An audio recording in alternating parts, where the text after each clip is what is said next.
Hi, everybody. And we are going to have another talk with our friends on Patreon today. Today is, what is today? May 5/13/21. May Yeah. 13th. And we thought we would have a little bit of a discussion to be able to point out a couple of current events that are happening that go along with some of the things that we've been actually talking about for years. And one of them is the rewriting of history.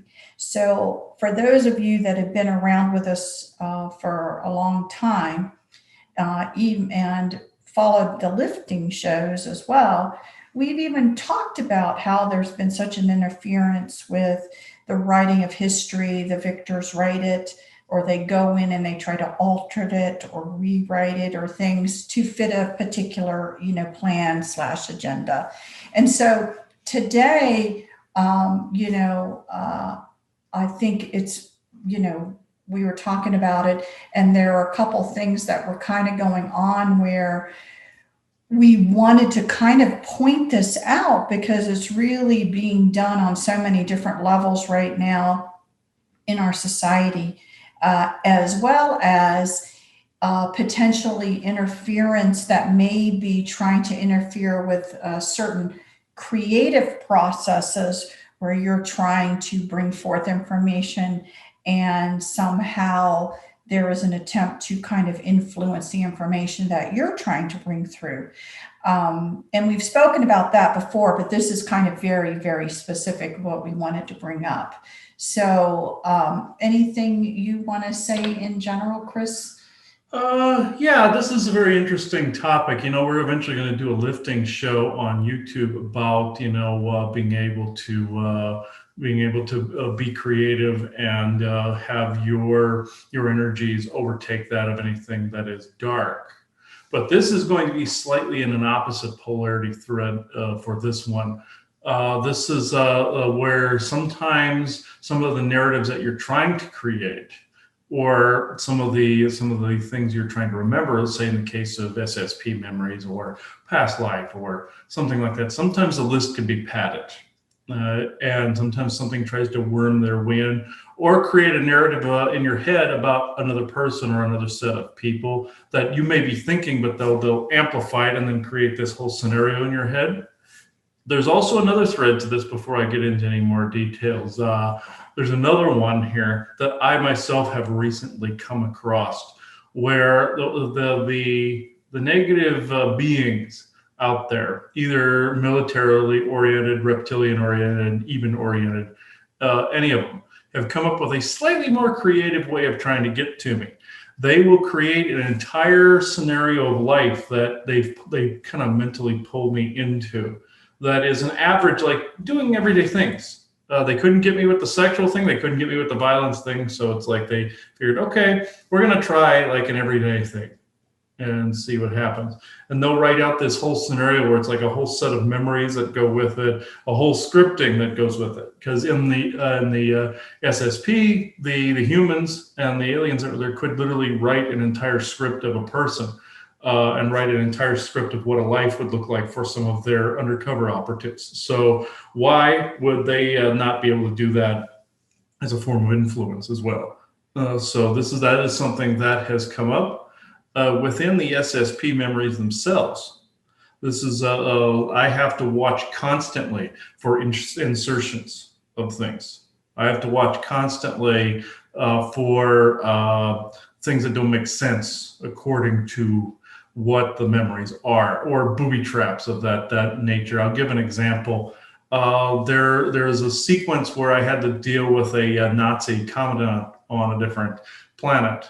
Well, in a memory sequence, I was in a completely different location than the man was himself. Yet, how was I able to see his reaction to what I had just done only moments before? And he's like a couple hundred miles away. How would I have known that he picked up a piece of paper, looked at it, and flung it aside? How would I have known that? I wasn't there. I mean, granted, could I have been viewing that in the Akashic stream? Of course. But could they have also been feeding this to me to take away credibility from my own memories if I had kept that in the book or not notated that as some kind of insertion. Yeah, that very well could be. These are things that you have to look out for with stuff like that. Also, in your own creative pursuits, there might be beings that wish you to add a particular thing in to your creative. And I've had the creative outlets, and I've had this happen for years, where a being will go, "Can you put that color bead in there? Can you put that item in there? Can you hang this from there?" And if it's something that's harmless, man, but if it's something that would fundamentally, say, change it in a certain way, that would more orientate it towards their agenda, be it in written word, be it in object, something like that. They're trying to hijack your creativity and bend it to their will in even a subtle way, or your life in some subtle way, like with the whole life scenario. I'll give a little bit of that one. That was the weirdest one of all of them, folks, where I would literally be walking through my life. I was with someone else. This woman was, if I had to judge an age, about 35. And she would literally, it would be just like a normal life. Joanna wasn't there anymore. And it would be like this whole narrative that they were creating. It was a character creation, like you would for a game or for a story or for anything like that. Somebody was out there writing a script of a character creation, but then applying it as the traits to this person as we were going along to adapt it to my own thought patterns and to my own energetics. And I didn't catch this till much later on. That's what this was. So for some people, they may have just thought they were daydreaming. They thought they were daydreaming. But for you, you're literally walking around this home. Yeah. And then all of a sudden, it's like it's not been overlaid, but you've been pulled into. I'm literally in that, having the conversations you would have with another person, any normal stuff that would go on. And that is the weirdest one of all of them, where they refined it to such an extent to where they were able to adapt to everyday mannerisms, everyday conversations. And that's where I had to catch it. So that's where I had to say enough right there. Because and it really did stop. What was going on in that scenario, this is a little bit outside the topic of what we're talking today, because in that particular scenario, it really was more still an attempt at an abduction. Yeah, it was more like you could still consider it an abduction of light body, actually be more like mental body. There are these different layers in bodies people have. You have plasma body, mental body, etheric body, pain body, light body, shadow body, a lot of these like quantum bodies, spatial body. And there's a whole ton of ones I probably don't even know about the names of. Mental body is what that was. It was basically, you've heard me say abduction of light body while sleeping. This was more of an abduction of the mental body, the mental scape. And I thought it was light body. So, of course, I wear these to prevent that. But this was an abduction of the mental body and putting it back with the new scenario set of parameters in place. And when I figured out that's what was going on, I brought this up to my mother as well, figured out what was going on. And this was also a hijacking of the creativity in that respect too. Yes, it was a form of abduction, folks. You can be abducted, and this version of you not necessarily taken. This is something that's not widely, completely talked about. Light body, yes, stolen. You're somewhere on an alien ship, without clothes on, all this other stuff. Mental body, you could be walking around your home doing your thing and daydreaming, and that stream is abducted and hijacked. That's an abduction of the mental body. So what do you think the difference is, to help people here understand? What's the difference between, because there's nothing wrong with daydreaming. What's the difference? Nothing wrong with daydreaming. How would you tell the difference between what you would just consider a momentary daydream versus an abduction? What do you think? Momentary daydream, you're imagining something into existence. You are daydreaming your life. This could be in the fantasy world. This could be in the creative world. This could be like you're daydreaming a scenario that you're wanting to co-create, or you're just doing the normal daydreaming and being creative. That's fine. Any scenarios that you're thinking of, that's fine. Like say if you're at work and you're imagining, you're daydreaming, you're on a Caribbean island or something like that, and you're wanting to go on vacation somewhere, and you're planning that whole thing out, and you're daydreaming. Fine, And cool. you Yeah. originated the And thought. you originated the thought. Cool. It's when you have this. If I could translate this right, if there's a weird pull from it, like you have like a momentary pull, like somebody's pulling on your shirt slightly. It may not be this massive pull. It's just like you've stepped into your head, and you've been pulled, gravitated strongly into it. Not like the normal creative daydream that you're in. That's a flow. This is a pull to the side, one side or the other. It feels like you have pendulum switched or switched track. A better one, like if somebody's flipped the switch track on a train track, and you've been switched over here, and you're living this life, and it feels like it's almost like it's being pulled out of you. That is a mental body abduction there, folks. That is a hijacking of the daydreaming function of the mental body. And that is something that needs to be put a halt to when that takes place. Also, I have noticed something else when I'm working on SSP memories. This is another thing where it's being pulled out. What if, say, you're busy during the day and you only want to do that at a particular time of day, but yet you have have this download of a thing or this creative thing come to you at, say, the wrong timing, and you end up throwing off whatever it is you are going to do for that day. That's not necessarily the thing to do. What you do is you basically make it clear that when you are operating at work, you are operating at whatever you're wanting to do. That is what you're doing for the moment, and that door to that remain closed until you are ready to do it. Sometimes it doesn't always work that way. Sometimes the flow will make it so that if you're trying to clear out a blockage, it comes out. But if an external force is trying to control that flow, trying to keep that door open to where it becomes a hindrance rather than a help, that's a hijack. That's a hijacking of the mental body to where that flow won't stop, and it becomes a hindrance.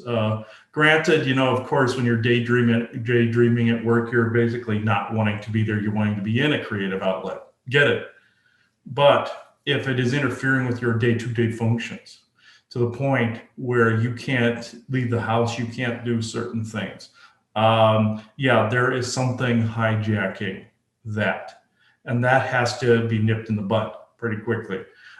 Just like when I was going through the SSP memories, I had to, and I was concerned about going to the psychic fairs because thinking, okay, what if this comes up while we're there and I have to dedicate all my time to doing that? I can't be doing that. So what I did is I declared that door to that specific thing be shut when I'm not at home. And it worked because when I took control of it and said, no, this is where I have to do this. I have to dedicate this to within my own safe sanctuary and only there and then. When I did that and I wrote it down that way, yet that door stayed shut until I declared the door open again. And when I did that, of course, a whole chunk of things flow out. You write them down. But again, I had to be careful as to only limit that, especially that book with the Secret Space Program, that specifically, I had to limit it, not to speculative, and not to saying, okay, how would this person have acted? No, I had to restrict it to the memories themselves. Then I can say, based on how these people have acted, this is what this person did, or this is what this person would have done.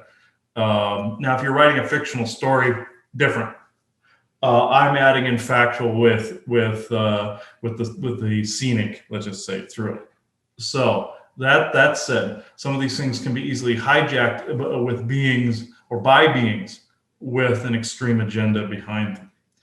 Something with that much pull in society, say that topic, or say if they want you to enact a certain agenda that they can't completely accomplish here, they're going to try to get another human to enact it out. This falls under channeling as well, This falls under certain channelers that are they're trying to get to co-create certain sicknesses or certain things.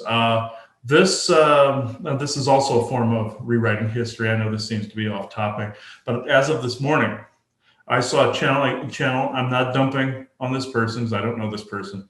This was just somebody that was a friend of a friend on the Facebook list. You know how that is. It goes down that ladder, or down that hole. I saw, well, it's saying, oh, my guides have said there's going to be so many deadly flu strains coming up and they're just going to kill a lot of people. And it's like, again, why would you report this, for one? You got to know this is from some dark agenda somewhere. Got to know this.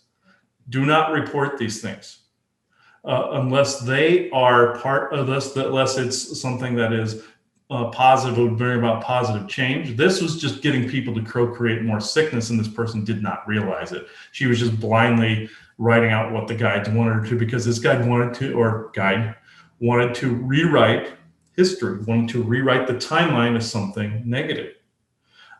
This also goes for what is going on in our society right now, where certain population, let's just say out there, is being allowed to rewrite not only history, but fictional things that people find sacred. And not dumping on this person for their color of their skin. I'm not saying this, but there is a rewrite being made of the Conan universe that's out there. People are into that, and the Red Sonja universe. The casting director for Red Sonja decided to put an Hispanic actress in the part of Red Sonja. Bad move. The part is supposed to be a ginger female, white skin female. This does not mean the person saying that is a racist. This means that they are being a better casting director. The reason I bring this up is because these things that people consider sacred, even in the fictional realms, are being rewritten with this woke agenda. That's another part of this.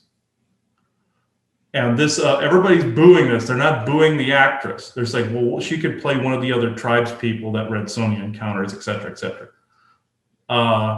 But then you have the wokeistic side that's going, no, we're being equal here. It's like, it has nothing to do with being equal. It has to do with casting the person correctly to what the fans want you to do, and they're not being racist for saying it. Well, for what was portrayed, how it was portrayed in the books and the pictures, and stuff, to be true to wanting to just see the book as it is come to fruition. Exactly as it was meant to come to fruition, and not try to add in this wokeistic crap in there. With that said, that's another part of rewriting history. Even on that small level, it may seem insignificant, but I've been seeing this pop up on Facebook time and again, where it's a 50-50 split. People are ready to hurt each other over this, and because one side thinks the other side is being racist, and they're not. They're just wanting it to be portrayed as they've known it always to be, and there's nothing wrong with that. The other side is the one that is programmed, and that is where, again, these nasty beings have rewritten that parameter in there to get these people to think these people are being racist, when in fact they're the ones that are scripted. They're the ones that are being controlled, because they have had that ingrained in the very same way we just explained, with it downloaded in there, and with that scripting being put in one of those bodies, like the mental body, for instance. The person may not have even had to have been taken anywhere. There are those that have been taken and trained in facilities, yes, and there's been a lot of those, and those are also ones that are involved in this. But other ones think they're getting this epiphany or this idea, and they're revolutionizing it, when in fact they're fixing something that ain't broke. So you see this in other areas too, but this may seem insignificant to people that aren't into the medieval fantasy stuff and stuff like that, but I'm noticing it even within the art world. I'm noticing it within the fictional world, that you're seeing history being rewritten, and people allowing this to be rewritten. And the ones that aren't allowing it are being declared racist. They're being declared pains in the ass. So those are the people that are in the right on this, where they're trying to keep true to what that story actually is. Again, listeners may think that that's insignificant, but what's not insignificant is something else that I want to bring up to try and tie and bring it all together, because it really is, again, the whole, let's say the whole racism, the whole Black Lives Matters, the whole issue like that, it's all tied into one another. Basically, again, accusing a nation, basically, of having deep roots and being unfair and being uncaring and being whatever, which again, on the surface, people can open up their mouths and all these words can fall out.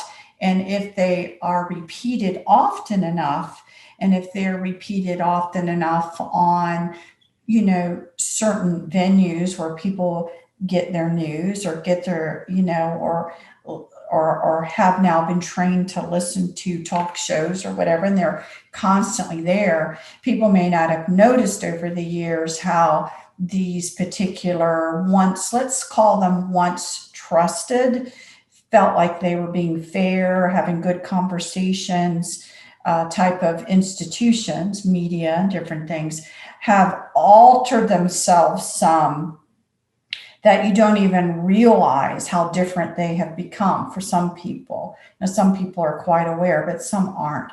And so, again, these agendas of making this move that's currently being moved to confuse people, to keep them distracted in another area so that they don't grow, and all this stuff. This isn't new. This is long time in the making. And now let's say the trigger's been pulled to play this card, to really try and see and play this out. So that's kind of what's going on. All of it ends up being tied together because most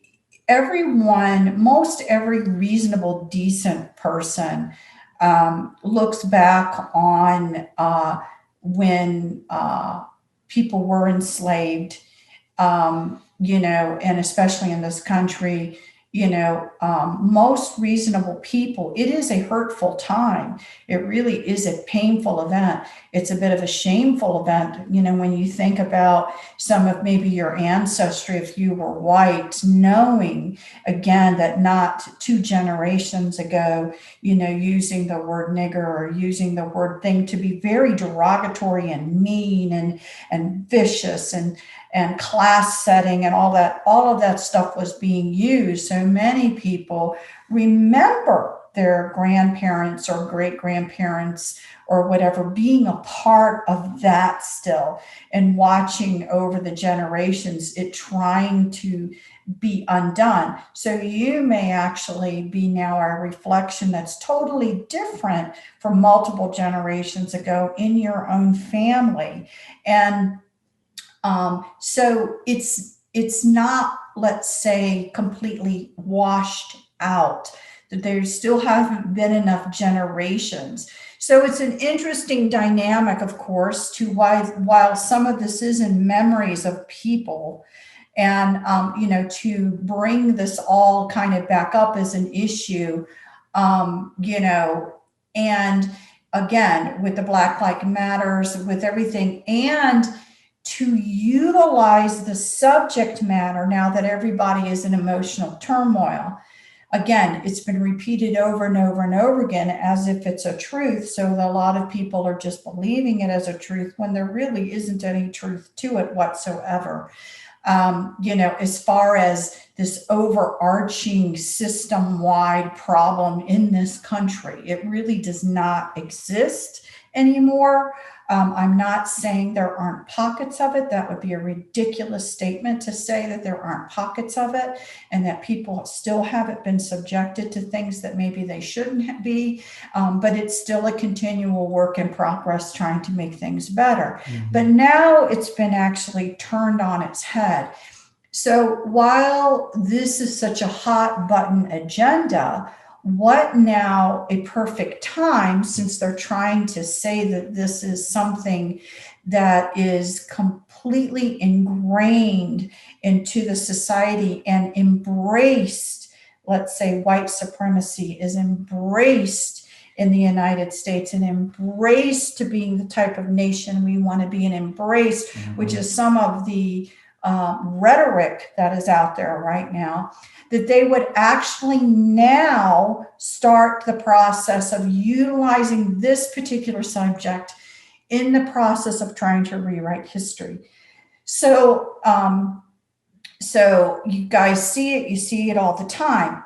What we're talking about with literally, now I'm talking literal now, what we're talking about literally now, where there is kind of an attempt to rewrite history in order to prove this rhetoric, in order to say the rhetoric's true. So now we're going to rewrite history to say this. So see, even history, so the rhetoric must be true, is something called the 1619 Project. So I don't know if we can share screen and we can try and pull the 1619 project up. But I just want to make you guys aware of, again, we're all about understanding how they do it. How is it done?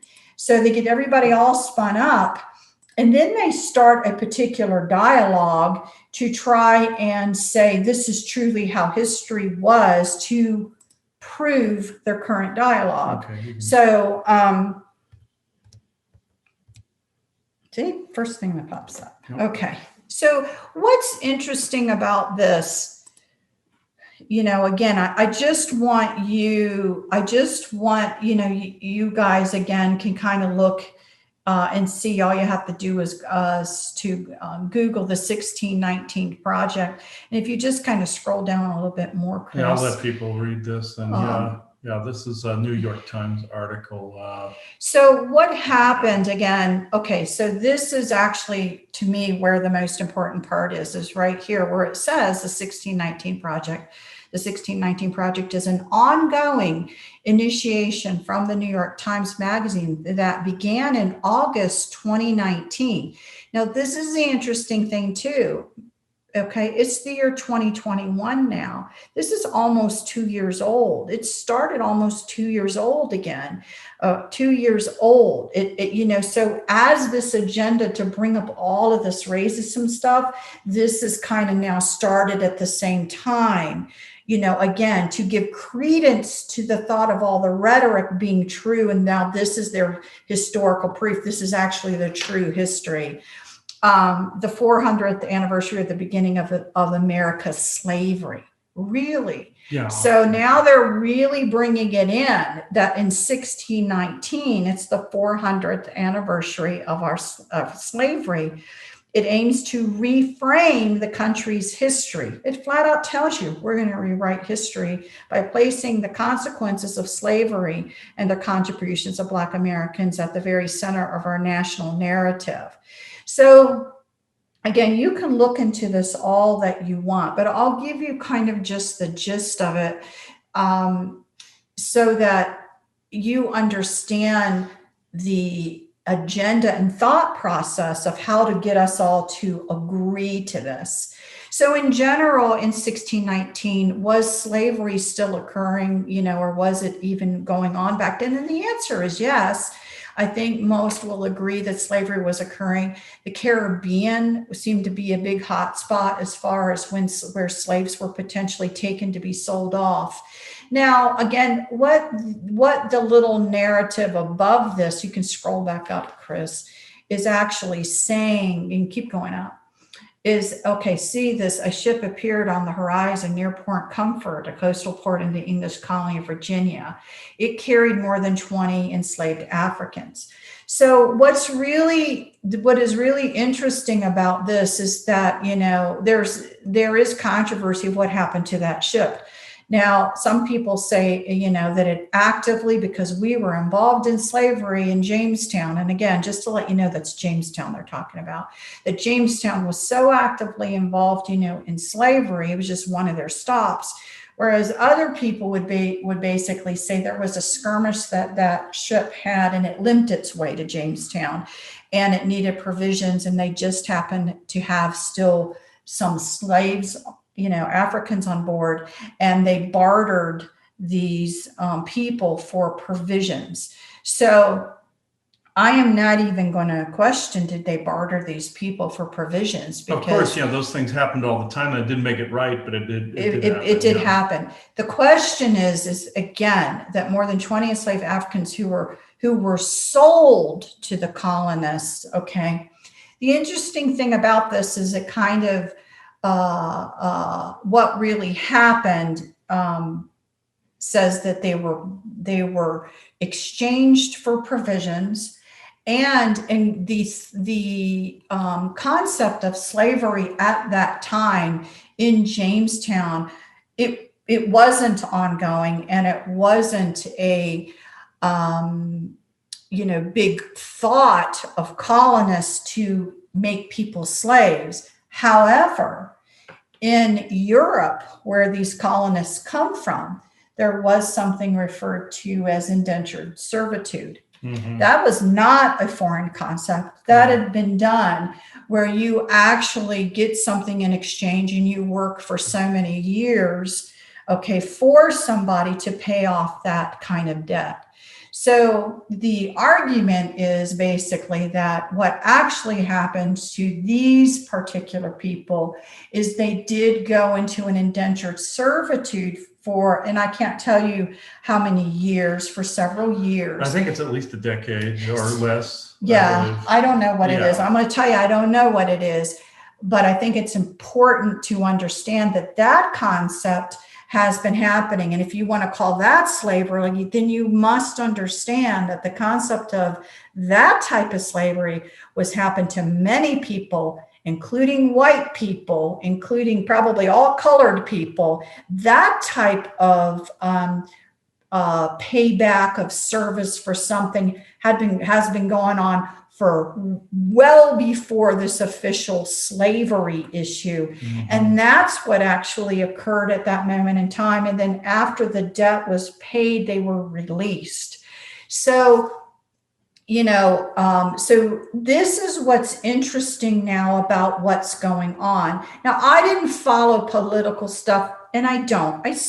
We actually will watch a few things to try and get a feel for. Mhm. We're more looking for what we try to share with you guys, the angle, what's going on, how is there trying to be control over this, what's the plan, can we figure out what's going on, so that we can bring an awareness to people of what we are going on. And a lot of what we say is, don't get involved in the little rhetoric. Okay. Mhm. Don't fall for that, but understand it's a bigger picture involved, so that you again can work on your co-creativity to make awareness happen, so people can be aware, and so that people can work on co-creating something different than what the attempt is. Again, all about keeping those that are in power still in power.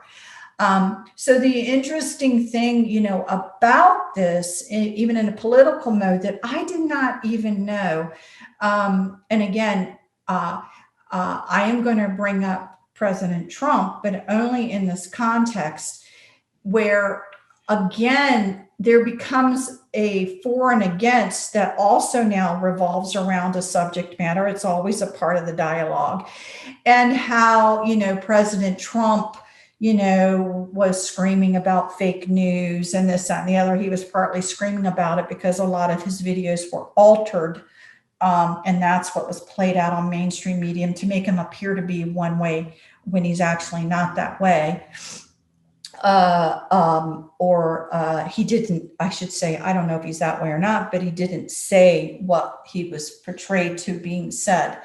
And then again, things like this, where there was a big even push by President Trump at the end of his term to want to do, I think it was the 1776 commission.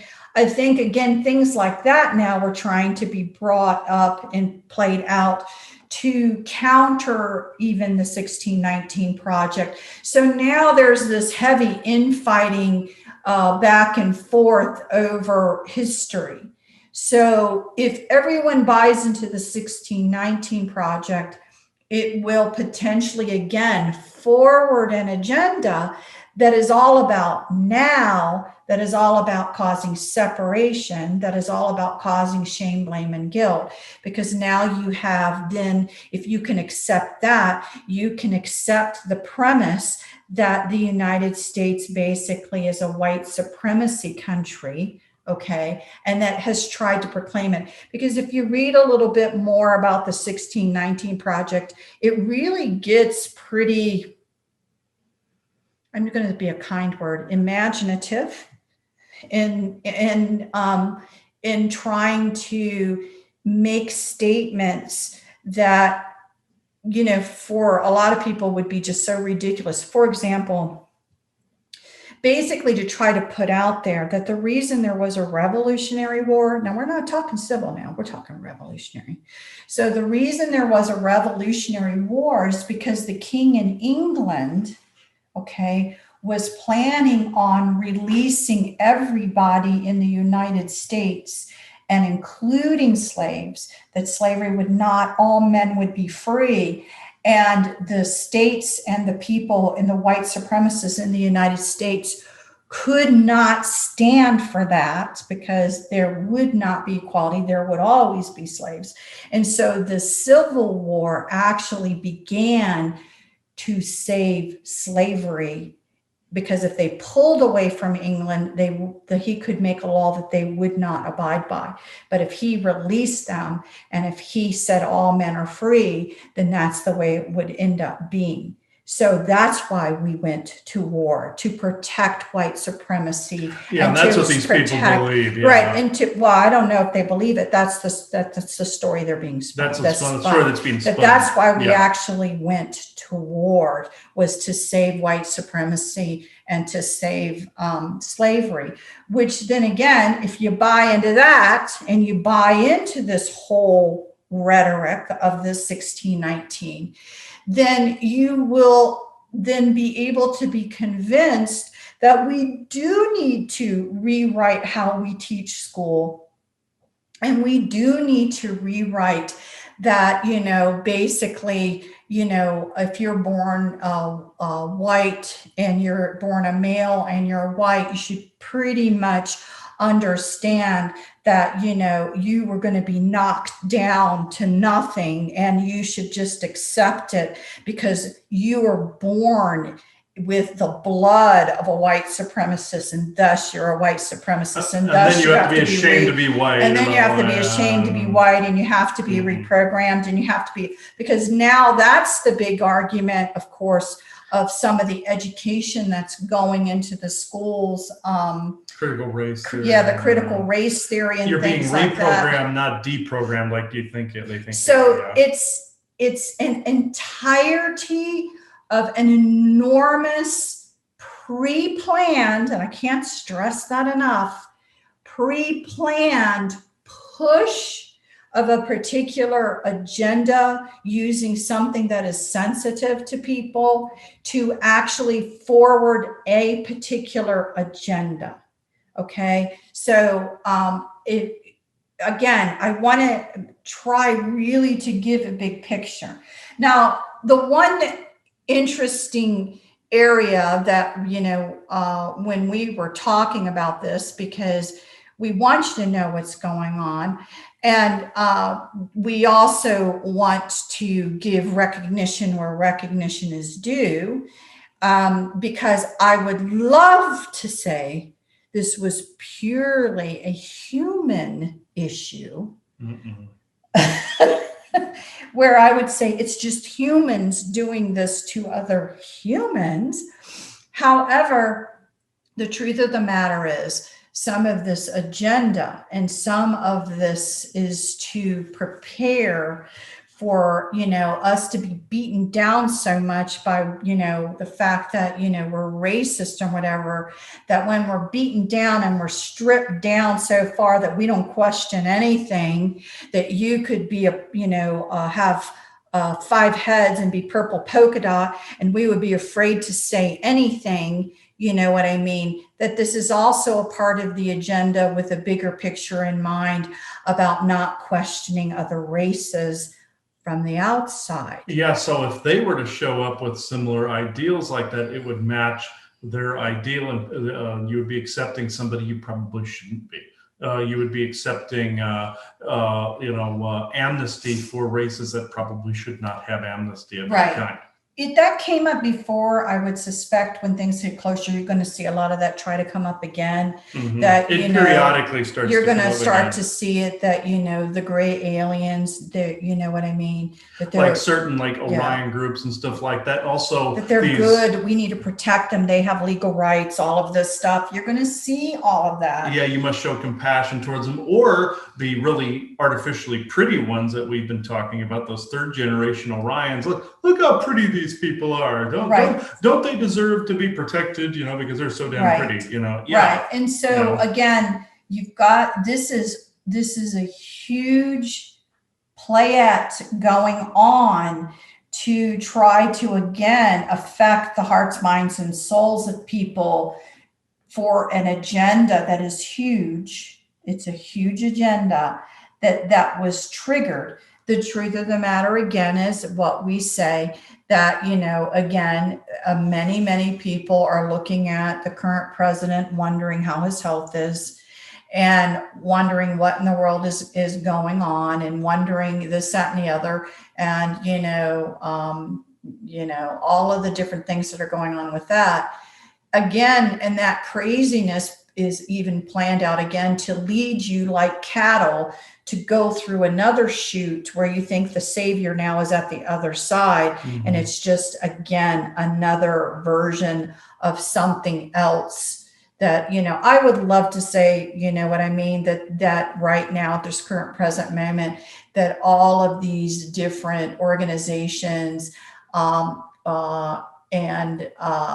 governmental agencies and this, that, and the other had plenty of people in them that were truly benevolent for the highest good of the human race. It's not there yet. What you've really been seeing more is the opposite. You've been seeing a lot of the other showing its head first.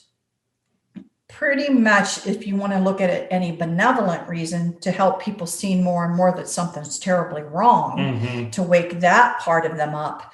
And then the enhanced discernment is going to come on later on, because you're going to be tired. Everyone gets tired. These energies are tiring. Everyone gets tired. You want the savior to be there. So again, you can turn over all of your energies to them, and they're just a prettier version of something else. And they may give you a few things. I'm not saying they're not going to give you a few things. They're certainly trying to pass it out right now, where, you have, a lot of, again, credits that are due. People have been through hell. I'm not saying they're not due it, but some sort of attempt to continue to now make people more dependent on the government, give them all these tax credits.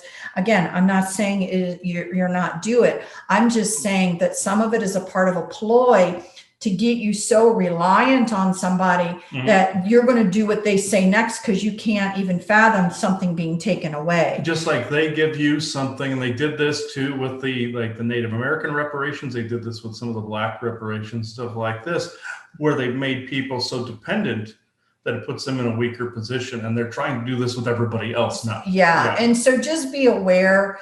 It's about awareness. It's about awareness. There is nothing wrong with, the government, since we are in a financial system right now, with what's happened, that people do deserve to be, to not lose their home, to be able to find a way to pay for it, since they had to stay. There's nothing wrong with that. We're not trying to say that. What we're trying to say is it's a plan that's a part of a bigger picture to, in the end, make you so dependent that you will do whatever is said in order to maintain at least what little you currently have.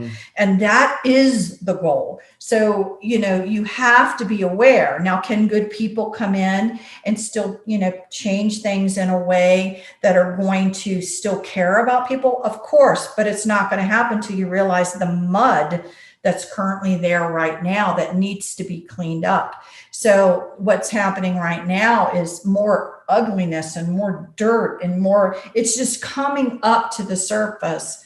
But they're part of their strategy is to have the flip side of the coin to make you think that the savior is currently here. And that's when you would relax. That's when you potentially would really get in trouble. You can't relax. You really have to pay attention. And you really must now realize that you must actively be involved in changing. I say actively involved. I'm, by mentally saying this is how it's going to go, by paying attention to your local governments or your local school systems or whatever, to make sure that it doesn't, go that way, that you are going to have to find the renewal, the energy to try and make some of these things not happen. But again, just like, writing creatively, and then you're writing something. The interesting thing about it right now with enhanced discernment is that you seem to question what you write, and that's a good thing. So, you go along, you're on a flow and you write something and you're like, what? So when you're having that what moment, you really should think about it. Is this your thought or somebody else's? Mm-hmm. If you're trying to, there's going to be times when something gets through. You certainly shouldn't beat yourself up, but we're learning enhanced discernment. So we're starting to pick up on all these subtle little ways that things potentially are not necessarily all 100% you. And we will get better with it in time as we become stronger in our discernment skills. So we're really big on the fact that, we don't think people, if they should feel like they can re-clarify or retract a statement and give something different. We're all for that because that's the truth of how it's really going. Oh yeah, you could get something that you have to redact later on that you find that is not true. You also, this attitude that if you start taking away things that are making people less sovereign, like reparation checks, like things of that nature, you're giving them the opportunity to become more sovereign. They don't know what to do, and they consider you the bad guy. They consider you a racist. They consider you a meanie in some way. And that's another way of rewriting their perceptions as well. The same thing with writing that has to be redacted later on. You know how many things out there that I've written that have not seen the light of day, thankfully, that I now know are connected to that other agenda to try to get me to say something stupid. So it's like, so I have to filter that. There's good stuff amongst it, and there is crap amongst it. So you have to we would filter that advise most channelers to really to say, really revise how they're saying it as to this is what is coming through versus this is the truth. Okay. I mean, I really am like, it probably, seeing that, yes, I'm bringing in a stream of information right now. It hasn't been vetted, but I'll just let the stream come through and everyone can use their discernment of what they think. Mm-hmm. Because I think there is value to understanding and letting it occur where all of the information comes through, because it gives humanity a chance to vet it and to use their discernment skills. And again, but everyone, since they want a savior, they want their channels to be just 100% accurate and pure. And that's really not reality. And well, you can get close to that by taking yourself out of the equation when you're bringing in a channel. Yeah. You can get that information from those sources themselves, but who are you bringing in for one, and what do they have to say for two? Right. Yeah. And again, channelers should not have that expectation that they shouldn't have to vet their material.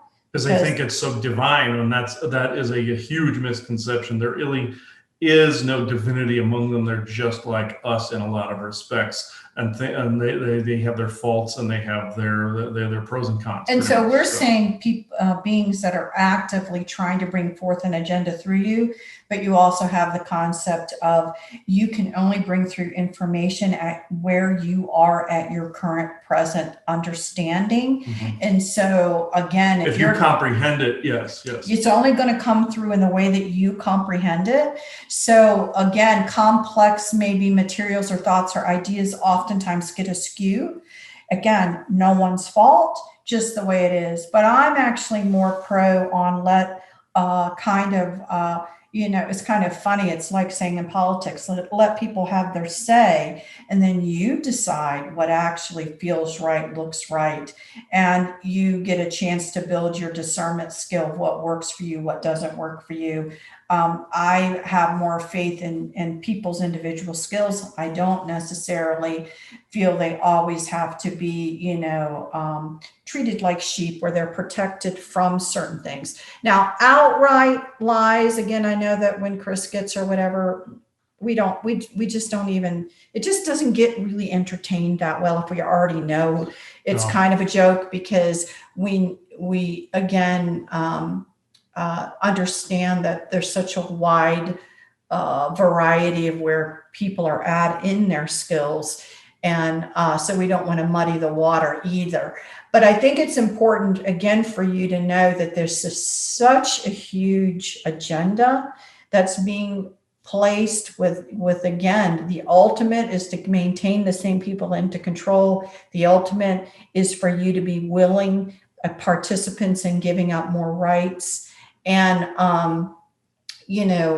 keeping you in shame, blame, and guilt somehow, plus fear is the tactic that will always be used in one form or another.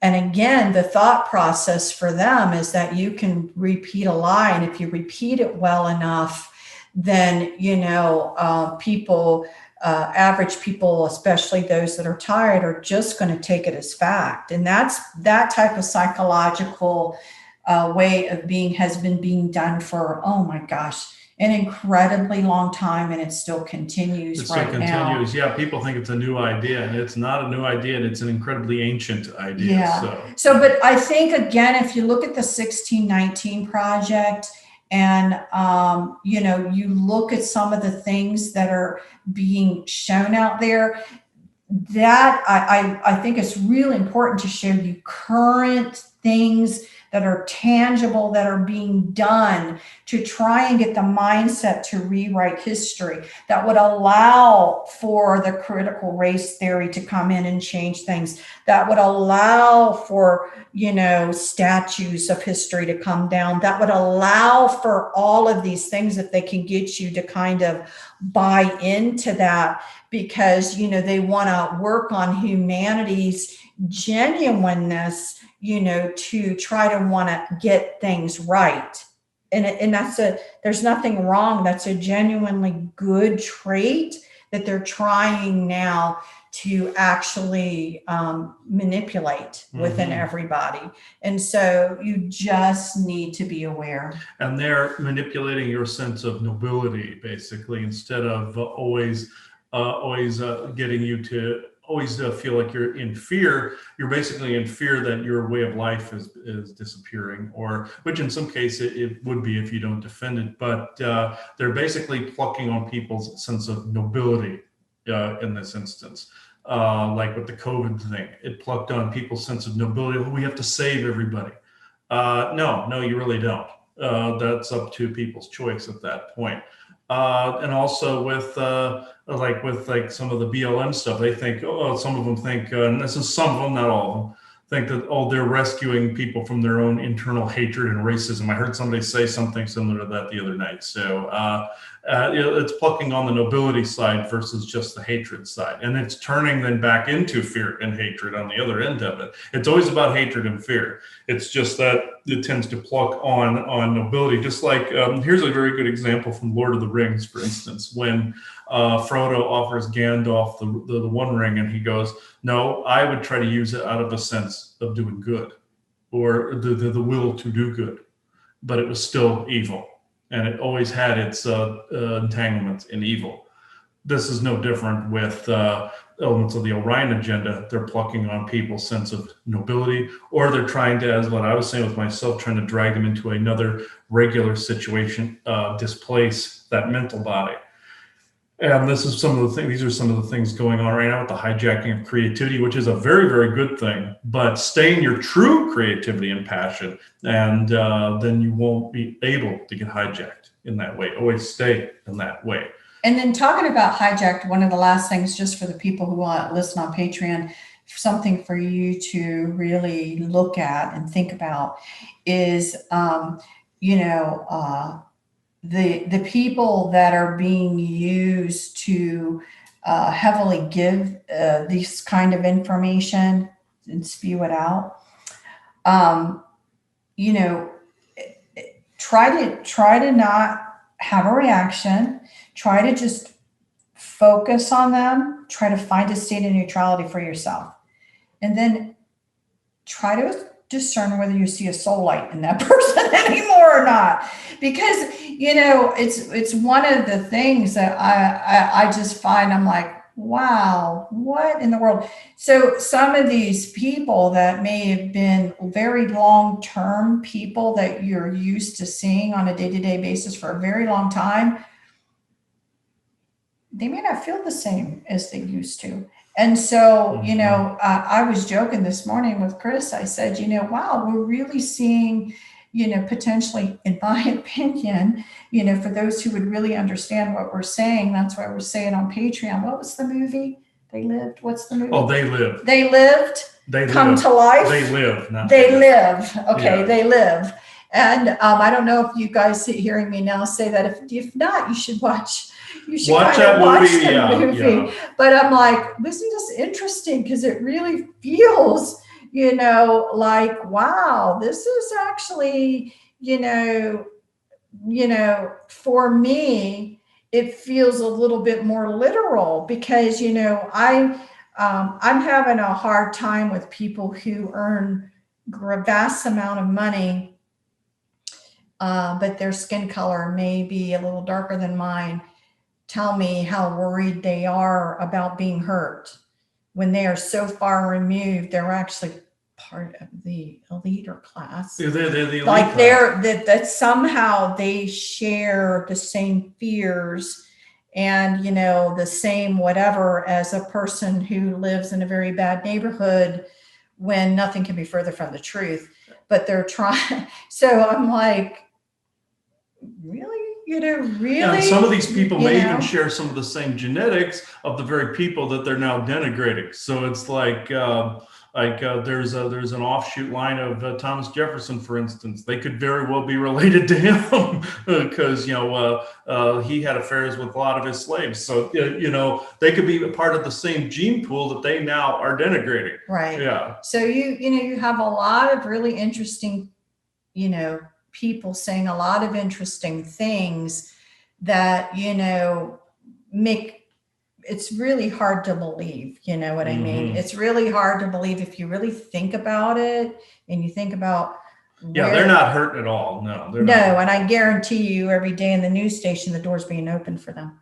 So you know what I mean? It's just one of those things that needs to be understood, that if it or God forbid, if you have the Secret Service who's still a part of you and you're that afraid, well, maybe then you ought to have a conversation with the Secret Service, because there's no reason you should be that afraid with that amount of money and those people around you on a day-to-day basis, like a person. Unless you're feeling guilty about something. Right, that's living in a gang-infested area that really may have to worry that their child's going to be shot today by a gang-infested area. Yeah.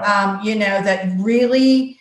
I'll be happy to trade shoes with you, because I don't think I would be feeling so insecure with a ton of money and Secret Service all around me. Yeah, no, maybe not. Maybe I wouldn't be worrying about that. Maybe other things. Unless you've made some enemy somewhere else that we know nothing about. Well, that's a whole nother area of worry. But I mean, to be able to say they identify, because of certain issues with an average person off the street, no, you don't. And, but they're trying to convince you that they do, and no, you don't, and no, you haven't, or if you did, it was a way long time ago. But people buy into the story that doesn't even actually logically make sense.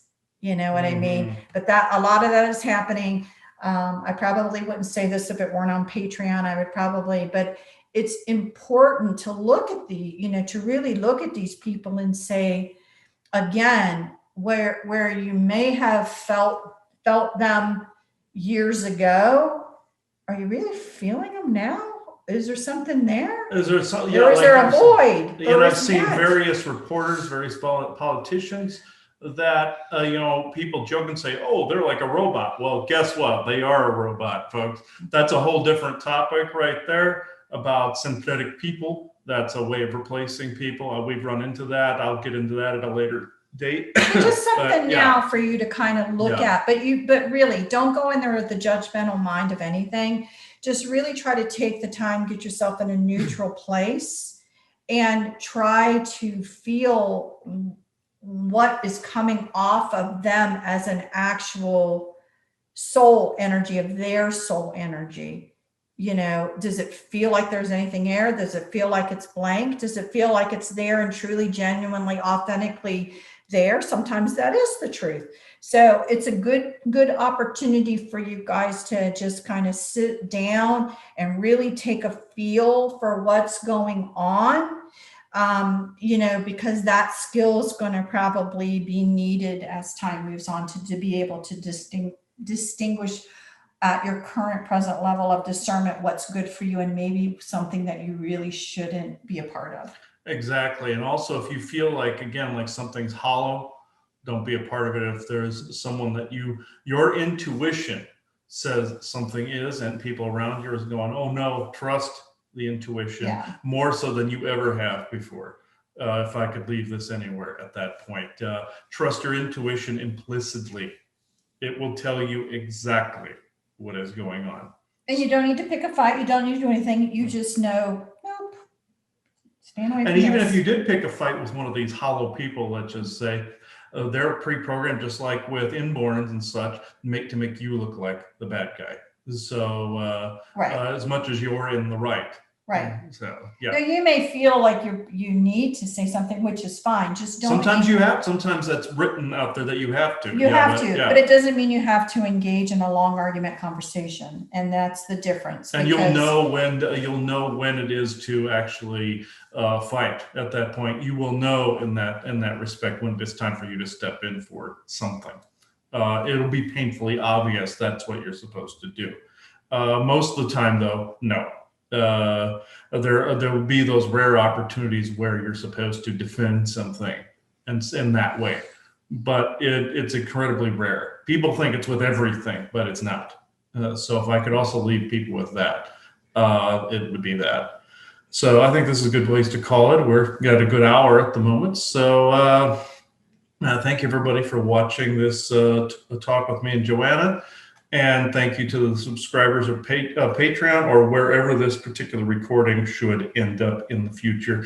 There's some talks in the works about creating another subscription platform from the ground up with people that know what they're doing with computers. So, which unfortunately is not me at the moment in that particular respect. So thank you everybody for watching this. Bye-bye now. Bye guys.